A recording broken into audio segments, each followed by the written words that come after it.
Asum wari tauringai pung 3:30 tarakpada Miss Sunitana bell kingaga laurai. Angang sa, noi hugotnaro, walking sananaba sem saro. Thengi. Mayam loina hugotnarai. Mi masing thibagi grounda loina thunarakduna line da lepa haunarai. Nungsidi mayumda leiringai tumba yahaubaga toilet changbagi hainabi leibana akiba yaudana hanagi hamu mathanda toilet lomda changai. School dugi oina toilet ahum leirami lambi chatphamda balfam tharakpagi mangal watlaba amakhak thalami adusu tinkang mayamna paithok paisin sanabagi mangaldu khapli tawi. Nungsina ahanba toilet du change tawada karigino khangde lok tawraga thanami. Ani subaduda amuk change tawi adusu mi ama leibagumbagi muhongda tawi. Ani suba thongdugi mapada bucket ama ising thanna yauraga amasu thanami. Nungsina madubu uraga wakhalda khanjai. Ani suba sisu mi changba maline. Aiga chapmanaba misu leiramine. Kaigino mana bucket na mapada thanamisna. Ngawbra kaino. Hairaga ahum subada changi ani suba toilet lomdagi murum mi ani wari sabagum nason pikna tarai. Madubu taraga nungsina khali. Karino mapalda misu amata lehaude ani suba dauna sutawe. Maise lona phone pairaga wari tauri oramni. Oiramani soidana madu male. Asi khalaga nungsidi thoklai aduga ani suba toileta yengbada thong hangaga leirami. Mapalda leiba bucketusu leiramdre. Nungsina karino hojikta wari sanakibado kanam leitine. Oh mamanabi ama kauba lakpa sudana oiramani. Iyai he masu hohaga amata hairakte. Ainadi maloiraga pulap thokminarage khalikansida. Asi khalaga nungsi makhong khongkap anirak ahumlak thangakpada bulb to phat anirak khapaaga nungsigi mamangda kanagumba karigumba ama samaga chathikibadauna taurai. Nungsina kaino huskiduna akoibada koyengengi kanamata leibadi ude. Nungsigi wakhalda tungdami ama inabagumna taurai adubu nungsidi tung hana yengba ngamdre masado swai lawi makhong thangba thokhidre. Asumna leiringaida Sangitana nungsibu thirei. Sawangna rangnana Sangitana hingsabi nang adana thanda kaidorino somtana misna ai hakhi tawre ai gale mendena lao nang thanda ngairabane mi loina sure. Nungsi khangboi kari boy ha ai khakta ngaireba. Asumna makoi ani wari sana thoglei.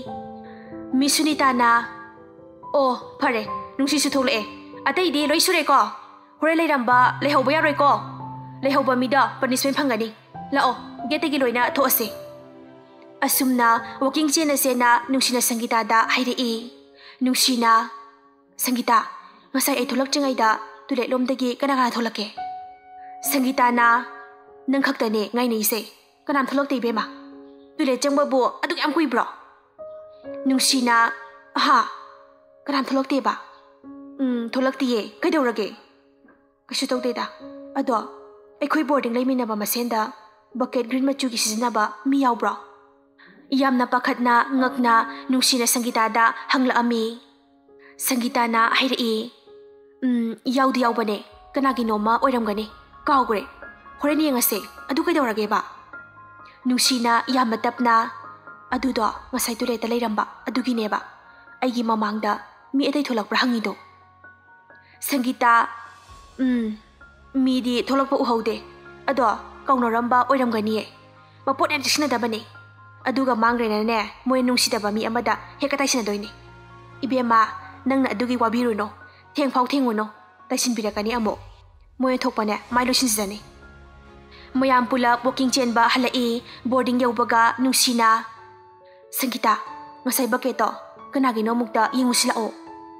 Sangitana walking chelubagi kharaga wabane nang simane thawgam leite he tandra khangde haba asibo thawoina kuiroiba lao sum khangningdana tawbane ba.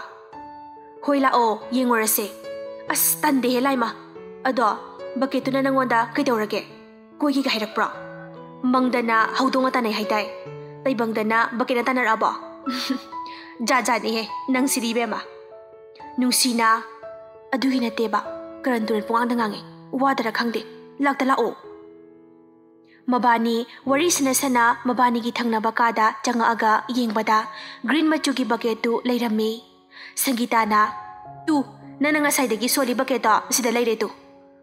Asi hairaga Sangeeta na leitho aga yengbada Silky ana tharaga leirami. Nungsi na Sangeeta Silky abu kanano. Sigi bucket sine aina haibato. Tuleta lehewe haibato. Sangeeta na hairai. Silky di masangam dena mayum sakhi bakuire. As minaga waibiraga na sisinay uramni. Yumda chatpada na sisinaba yaba pochayga langthoga thamsaram gano. Muna sisinabada na lochinjagi ni. Migi poto kusita uba miyam laybane. Hayuraga na na pot likpa yam tabane. Aduna na isana khangna thamsaramo. Aidi yum chatladi tarangda hapa yaba ngay na hapaga loktawraga thaname. Aduga yadaba singduna na losilaga thanamini. Nang su khangziloy bema nangon rustorokhini. Nungsi na oh aidi ngasai sigi bucket sa tuleta leiramaga amu leiramdaba duda wakhal kase ayurure haba nang oirasu kini bema. Sangeeta na yare bema thauleitabi breakfast araga larik tawrasilao exam su kuidre. Asumna numitumasu asum haukibana numidang oirakle mayamsu chak ising sanaraba matung larik panarami. Nungsidi larik pabaga amata sangdre ngasaigido adum khalaga leirami. Sangeeta na phana hairabasu mahakna hakthengna thengnabanina wakhalda chamna lau haiba yade adum khanjilaga akiba amadi adum phawi. Mayam larik paba loinare masa masagi kada tumba changnarai. Sangeeta di phamung hek yorokpaga hoi maiga haiba nangdana isisibagum nakhoaga tumthakre. Nungsidi ngasagi mataudu ningsinglaga adum leire. Mamit uisilabasu tumthau haiba yadre. Numidangi pung 13 minit 50 tarakpa aduwaida nungsina tumthaba yadana leiringai school gi bench singdu semdok semjen tawbagi magongda jingthok jingsin sanabadawna tarai. Ngaihak leiraga amuk toilet lomda bucket onthabagi makhol amuk tarai. Nungsi kibana masado thak ni tu kyauk chungi mihulsu lepa leitana dangdang chongai. Nungsi tapna masa pairaga nomi Sangeeta bu. Sangeeta tabro hagulose. Sangeeta na as kaidawrage minunga na tumakan sida. Nang hausikito tahaudro. Kaya tadoino mi mangda garden daga changdana motor bo katongdana sing saibiga sanadana nungaira kansida. Lihe nang sidi. Nungsina tapna hairi. Makada butam naido khangdro. Kaidi butno hauzikpo ngaurabo nangbo.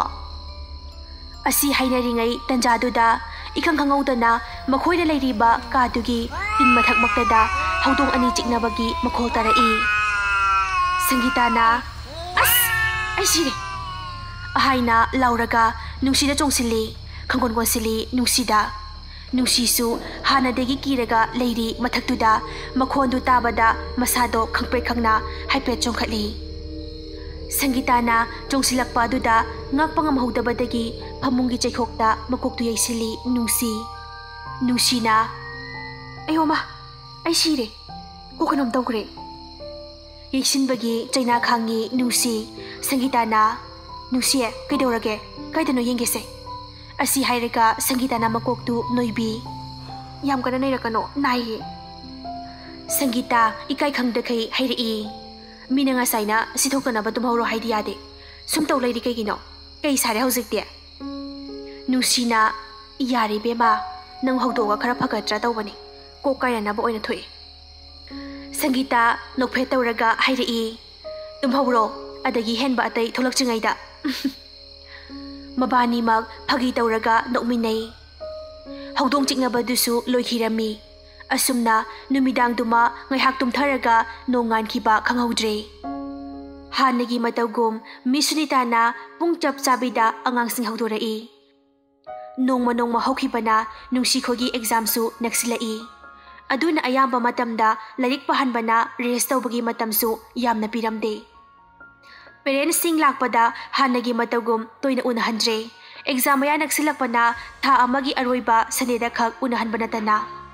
Nungsisu mama khoida but tamnai yumda laage haidausu leningbagi sakri tawrakpa malanina haiba ngamdana adumak leire. Ayuk nungthilda masa masagi apamba kada lairik panarabasu numidangdi exam maya oibana amasu langaga ngausinaraga leitenaba school dugi ka achauba amada mayam punna lairik pahalami. Mayam lairik panaba loiraga chak chabagi kitchenda marang amaga wari sanaraga chak chaba changnarei. Chak chaki taubaga Misunitana satri mayam marakta asa kaubi ama chak chaba lakpa udabada satri singda hangai. Misunitana hairei.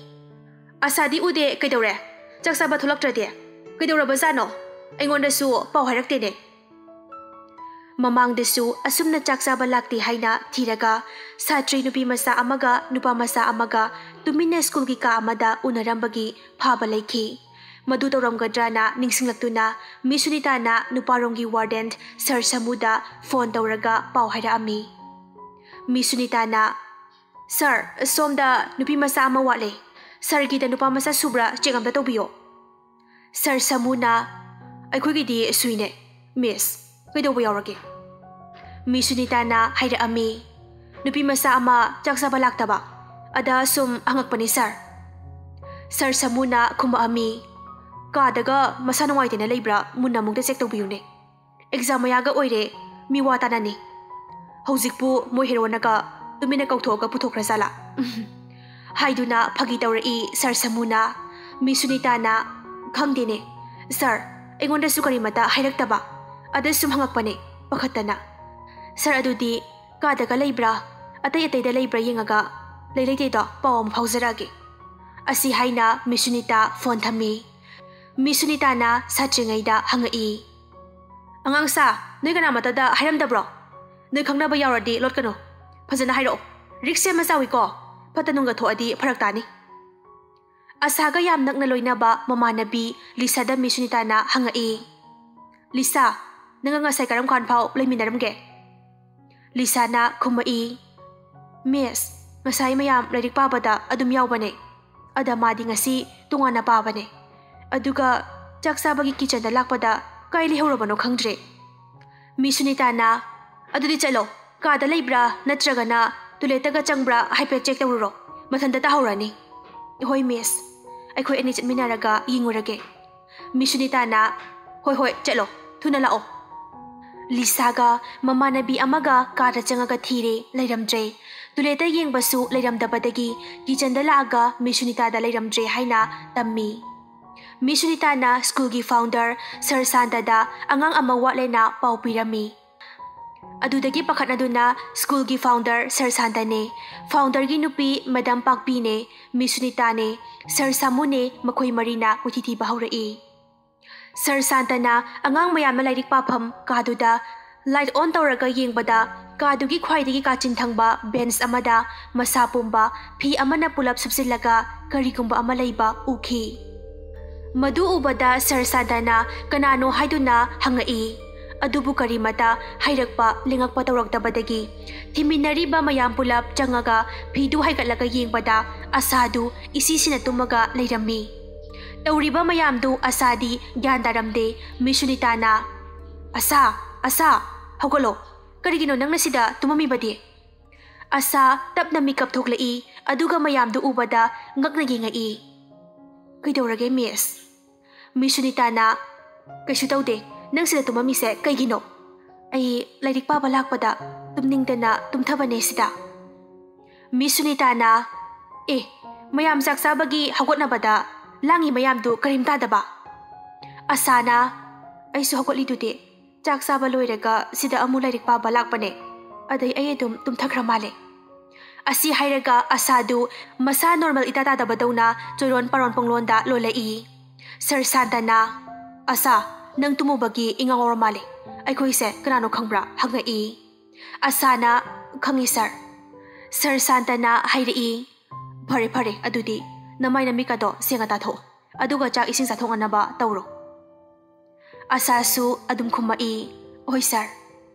Asi hainaraga Misunitana kisanda chak ising pijananaba pukhi. Sir Samuna founder da hairai. Sir, aina sum khanjabada angangse Laichen chenbagumba mali. Masasi normal tade. Ingangawbadongna tawine. Sir Santana, Oza Samuna haibiribada chumdaw mali. Adu angangsigi exam si loibaga laya muktangdi khurumgi khalibani. Oza Samuna amuk hairi. Hoine sir, amuktang khurum thokpiyo. Mamangi best asu marak sigumasi thokpa yaukre. Sarada sum hena khanjiludabani. Aduda sum toine tawra agadi angangsingse patanungda tholakpasu yai. Sir Santana, Hoine Oza, angangsinggi exam se loiraga tawrage. Angangsinggi exam gi aise thabak hitang chili. Amada chatpada. Hainaduna kitang thausadana lainaki. Asumta makoi ani warisinaduna chatki. Thaudoksi nungsidi mapukningda jingnaba amadi kiba yam hengalaki. Exam ya nagsila abanina misunitana nungsiga sangitagasi magikada laiminarasi haiduna ka hongdurakpada nungsigi phamungdi thong mayada tarami. Mayam sangthok sangsin tawbada thong lonba kauramba numitsu adumak yawi. Aduna nungsina thong mayada lairabanina nungsina tumamdai khuding nungtigi hek yengsili. Nongmadi nungsi masa nungaraktabadagi numitu ngana tumki mayam su hanagi matawgum thongdu nungsina lonladuboy ningduna kanamada thausadana lonba kauduna tumthanarami. Nungsi masada nungaitaba henbana inamnammi. Tumbada makhong konsilaga tumkhibana mamangda kanagumba amana kutantanarami. Nungsina mafam marang khangdana kuchenchenbada guhagumba amada tasilami. Nungsi ingbana masado thak ni ami. Ayingbadu taibangdasu phawrami. Aduga nungsina mikap tholakpada kagi thongdu hangaga leirami. Nungsit ayingba changakpadu nungsi masada yeibada taibangdasu ingba phawba oirami. Nungsi mamitu oirom hawalaga thongdu longena thong manakta changakpada thongdugi parda khalibadugi makhada kanagumba ama lepagumna mamitarami. Nungsina kanano haina pardadu haidoklubada pi angawba ngakta setpa makong mukhut yawba udaba ama isang na lepaga leirami. Ima! Nungsi khangalaurai aduga maning halakpada phamprek na phammaga tai. Mayamdu khangaga hawonarai nungsi phamprek na leirambadu misunitana ipapakhatna. Kaidaurai nungsi? Kaidaurino? Kaidaurage hairose Mista? Nungsina, Miss, sida laini mini khangdaba ma lipamaga mangkhre. Misunitana kanano haisibo haiduna pardadu haidoklaga yengbada kanagumba matadi leiramba thingnadre. Kanamta leiti nungsi nang nasaga nungaitabadudha namitana kari na punguda uri oiramgani. Asi haiduna pakhatananaba haibirami.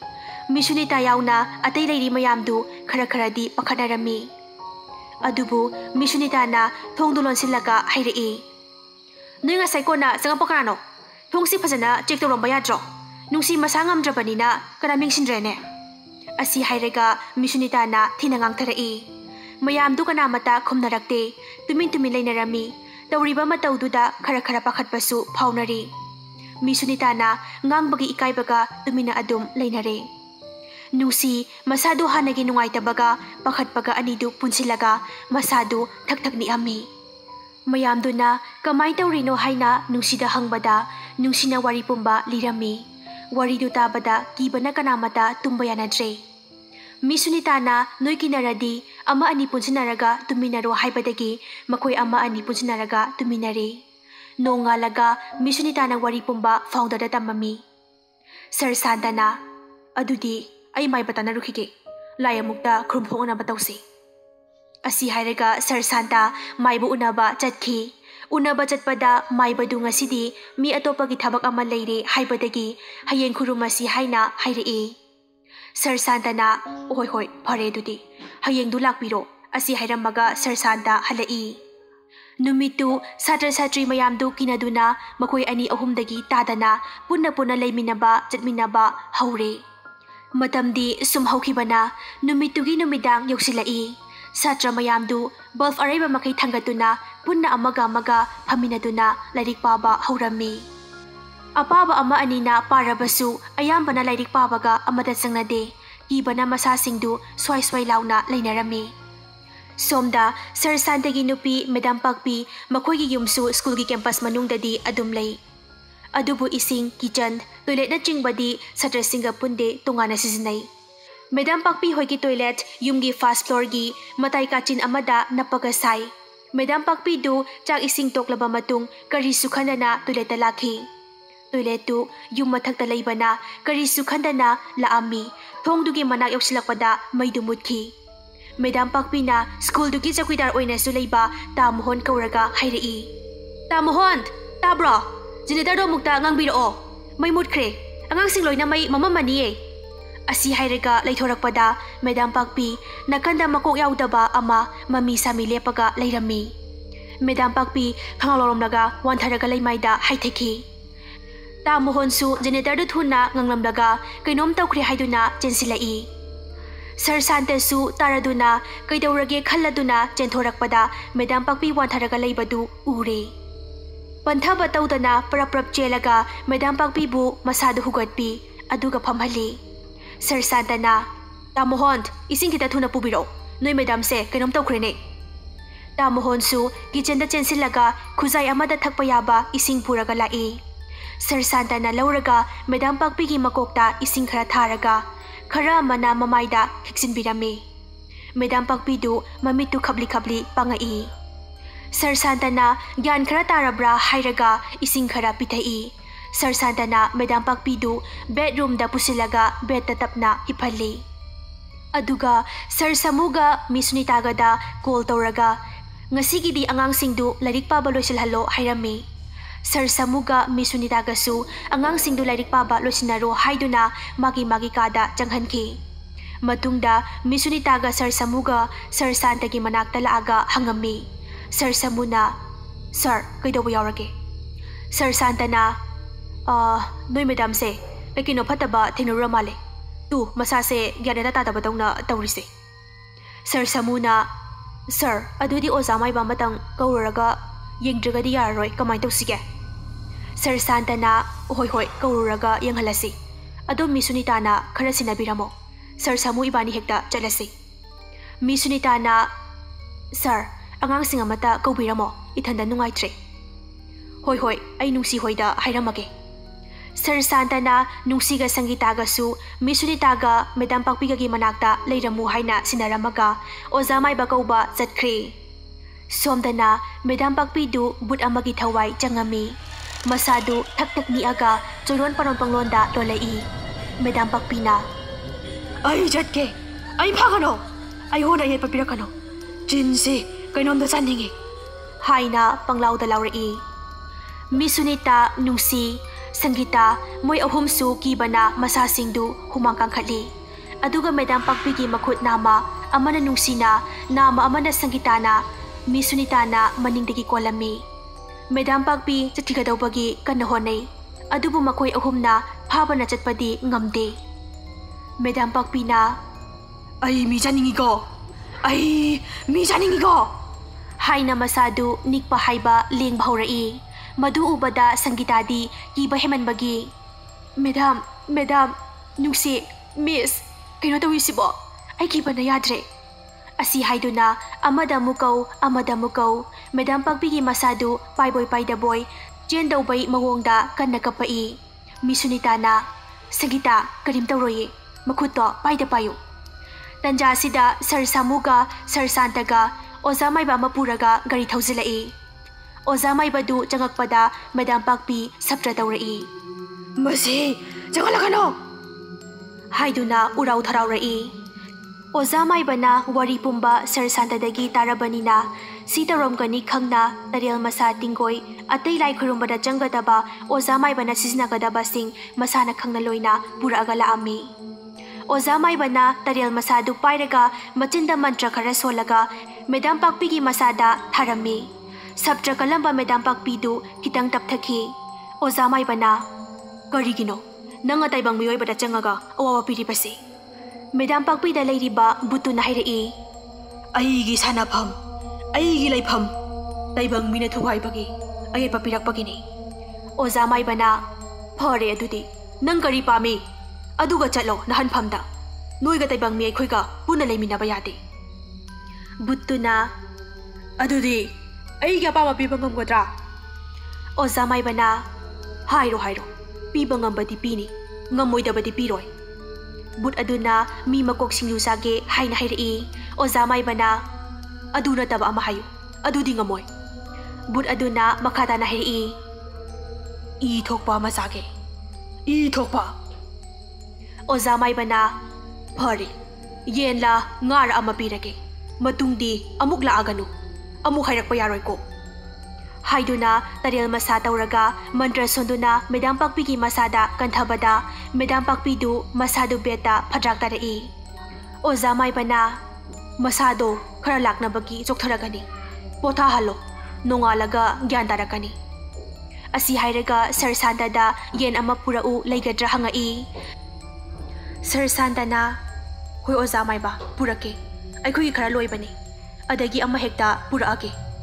Asi hairaga yen laurure aduga oza amaibaga Sir Sandaga school dugi nakanda pukri amalay pukri dugi manakta kongnang panbi ama hauraga laibaduda lai khurum bala ami lai khurum namaga halakpada oza maibana Sir Sandada hairai nakhoina school sari se laifam din pham yamna kali aduna school gi matai kachin amada laisang macha ama saraga thamu nakhoina toilet sariba jaga si lai maram tai asiga hongdo Oza maibaduna phajana haibirai. Sir Santana phagani oza maiba hongdoage aduga laisangdusu sananaba tawrage. Oza maibana sanaba tawrage nati thuna haye makhauba yare. Yamnamak tangai phadabani sanaba taw. Asi hainaraga Sir Santana oza maibagi awamal tawraga oza maibadu Sir Samu amadi Sir Santagana mayumphau thili. Numitudagi school dugi amadi boarding dugi akiba sakdamdu mangki. Nungsi hoisu exam piramaga mayumda hanarakhi.